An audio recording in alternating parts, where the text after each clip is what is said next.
Welcome back to the channel.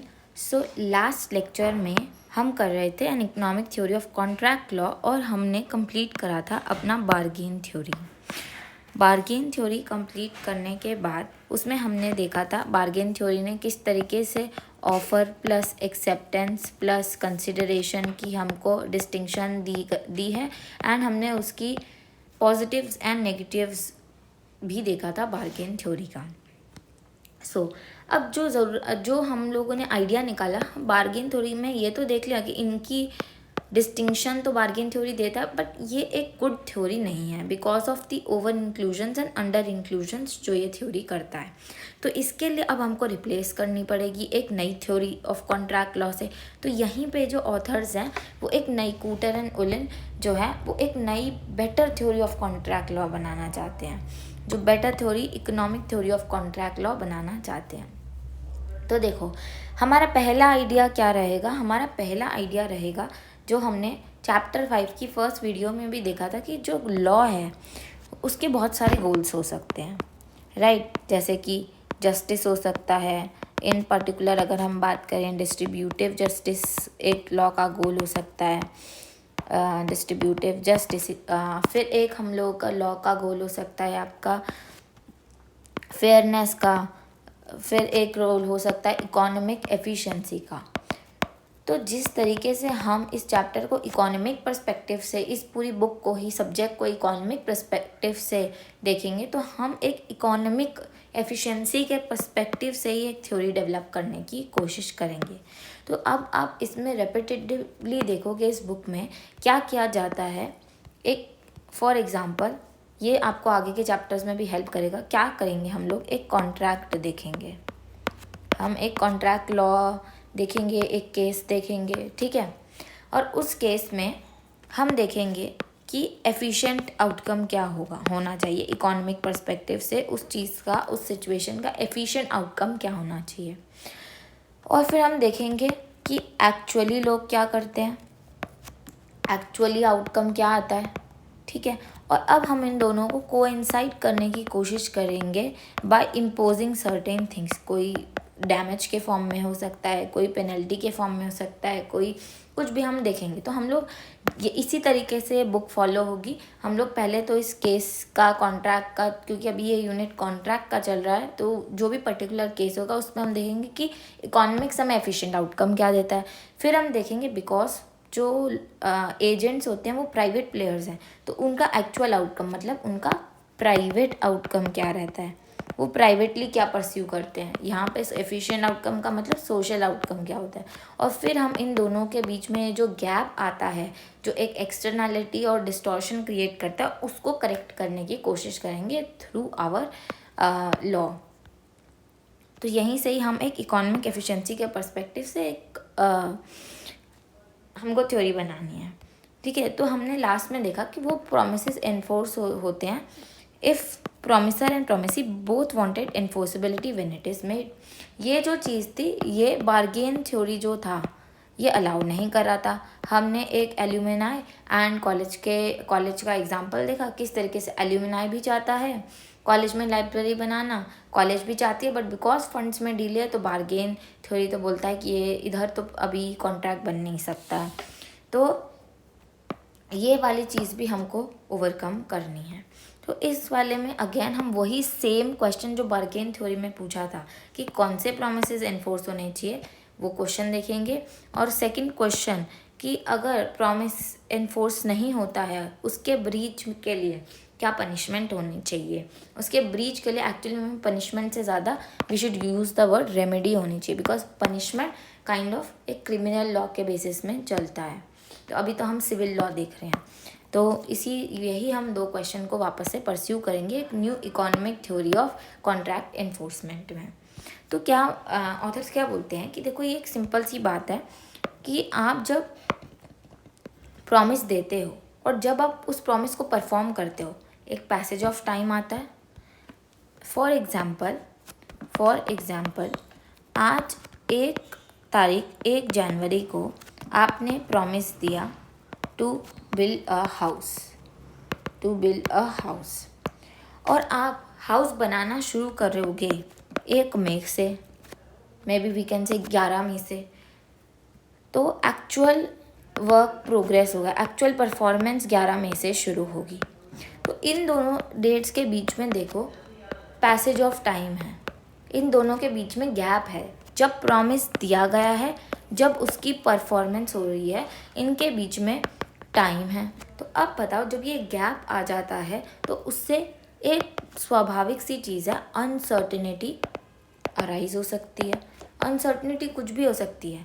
May be यहाँ से 1 जनवरी को जब उसने कॉन्ट्रैक्ट लिया तब तक रॉ मटेरियल के प्राइसेस कम थे, पर 11 मई तक रॉ मटेरियल के prices may be due to unforeseen circumstances बहुत ज़्यादा बढ़ जाते हैं। दूसरा अनसीन हो सकता है कि उस कॉन्ट्रैक्टर के जो वर्कर्स हैं वो स्ट्राइक पर हैं। तीसरा हो सकता है may be God forbid contractor की ही डेथ हो जाए, तो परफॉर्मेंस तो हो ही नहीं सकती है इन केसेस में। तो यही ऑथर बोलते हैं कि जब हम प्रॉमिस एक्सचेंज करते हैं और उसका परफॉर्मेंस करते हैं तो उसके बीच में एक ज़रूर पैसेज ऑफ टाइम होता है, और ये अनसर्टनिटी और रिस्क क्रिएट करता है। तो contract theory of economic theory of contract बोलते हैं हमको वो प्रॉमिस एनफोर्स करने चाहिए जो कॉपरेशन फैसिलिटेट करते हैं बिटवीन टू पार्टीज। एक तरीके से बोलो, क्या बार्गेन के अंदर कॉपरेशन नहीं होता है? एक तरीके से आप देखना चाहो, यस, बार्गेन के अंदर भी कॉपरेशन होता है। हम एक दूसरे के साथ बातचीत करते हैं, तो उसी का ही एक एसेंस उठा के हम इस थ्योरी में डालना चाह रहे हैं ताकि हम इसको और बेटर बना सकें। और इसलिए हम बोलते हैं कि कॉपरेशन होना चाहिए दोनों पार्टीज़ के बीच में, और इस कॉपरेशन और कमिटमेंट को हम बेटर समझते हैं with the help of game theory. तो यहाँ पे आपको गेम थ्योरी की हेल्प मिलेगी। अगर आपको गेम थ्योरी नहीं आती है तो आप प्लीज़ एक बार कोई भी छोटी सी गेम थ्योरी की वीडियो देख लो, वैसे इतना मुश्किल नहीं है, आपको समझ में आएगा। अब हम एक एजेंसी गेम लेते हैं। अब हमने एजेंसी गेम क्यों लिया? बिकॉज ये इसी सिचुएशन ने हमको वारंट करा है एक एजेंसी गेम लेने के लिए। प्रिंसिपल है और एजेंट है, ठीक है।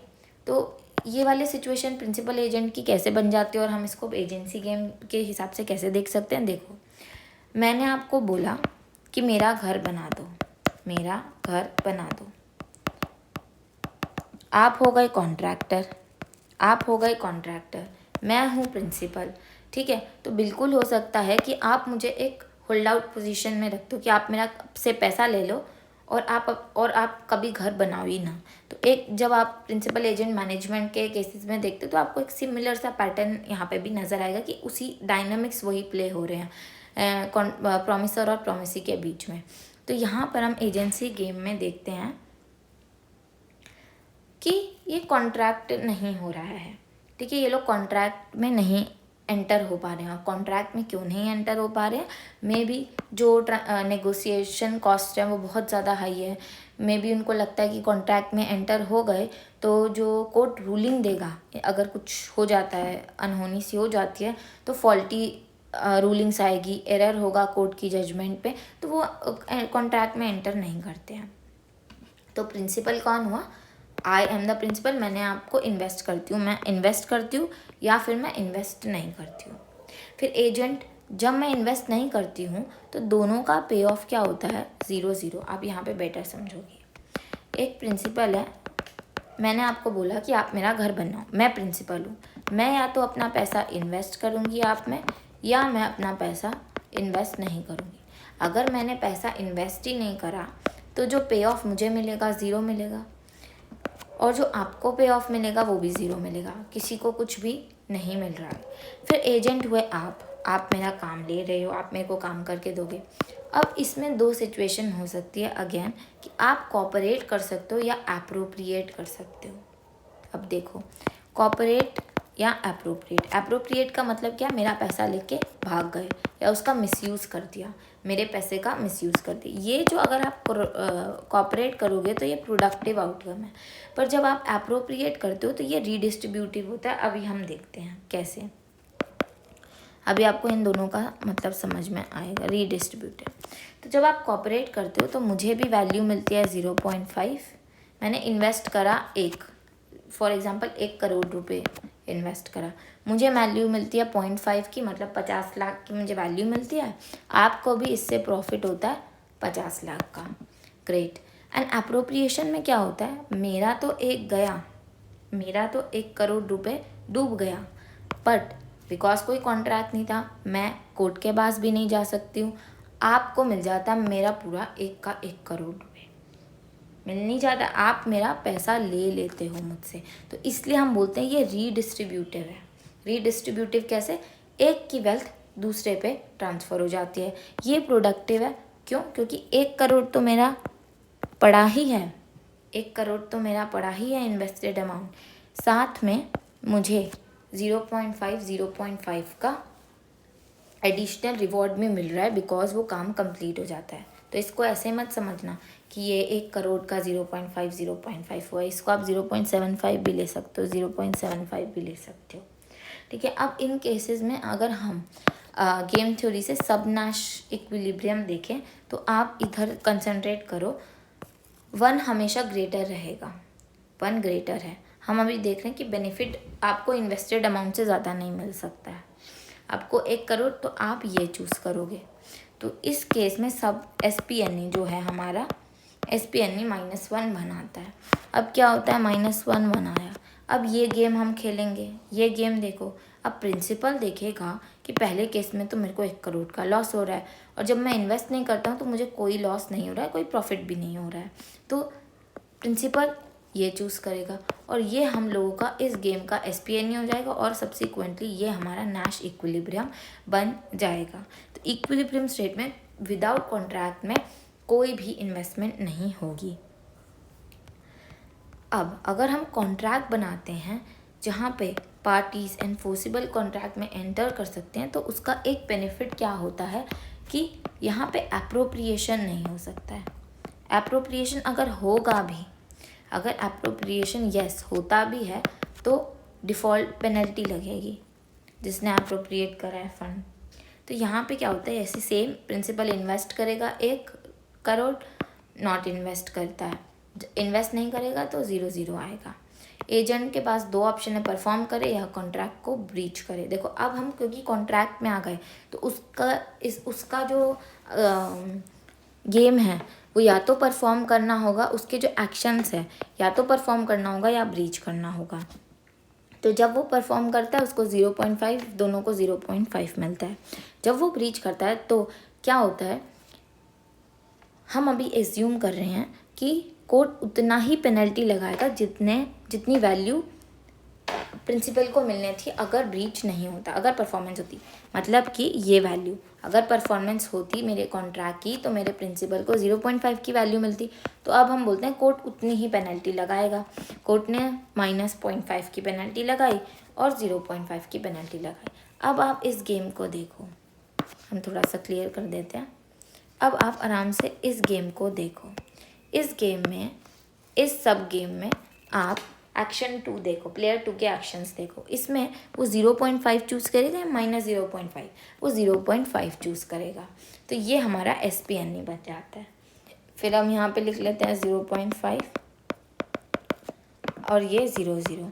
अब इस गेम में जब प्रिंसिपल आएगा और जब बैकवर्ड इंडक्शन से हम देखते हैं प्रिंसिपल क्या करेगा, वो देखेगा कि इधर उसको इन्वेस्ट करने से इसको ज़्यादा बेनिफिट मिलेगा, तो वो 0.5 चूज़ करेगा। तो ये जो है मेरा वो सब गेम परफेक्ट नैश इक्विलिब्रियम भी बनता है और मेरा नैश इक्विलिब्रियम भी बन जाता है। तो यहाँ पे क्या होता है, जो आप देखो यहाँ पे मेरा एक नॉन कॉपरेशन हो रहा था, मेरा एजेंट कॉपरेट नहीं कर रहा था मुझसे, कॉपरेशन हो रहा था, वो मेरा पैसा लेके भाग रहा था। पर जैसे ही कॉन्ट्रैक्ट एंटर हुआ मेरा सल्यूशन ये हो जाता है, मेरे से जो एजेंट है कॉपरेट करना शुरू कर देता है। तो यही बड़ी बात है कि जो एनफोर्सेबल कॉन्ट्रैक्ट्स होते हैं वो game with non cooperative solution को गेम विथ कोऑपरेटिव सोल्यूशन बना देते हैं। तो वो जो हमारी इकोनॉमिक थ्योरी ऑफ कॉन्ट्रैक्ट है वो यही हमें बताती है कि जो पहला पर्पस कॉन्ट्रैक्ट लॉ का होना चाहिए यही होना चाहिए कि जो इनएफिशिएंट सॉल्यूशंस के गेम होते हैं वो एफिशिएंट बन जाए। जो मैंने अभी आपको आगे बताया था कि हम देखेंगे efficient outcome and actual outcome, और फिर हम देखेंगे उनका, या आप सब्सिक्वेंट जब चैप्टर 5 करोगे तब आपको मॉडल्स और जो थ्योरीज लिखी गई हैं वो आपको इन्हीं मॉडल पे मिलेगी।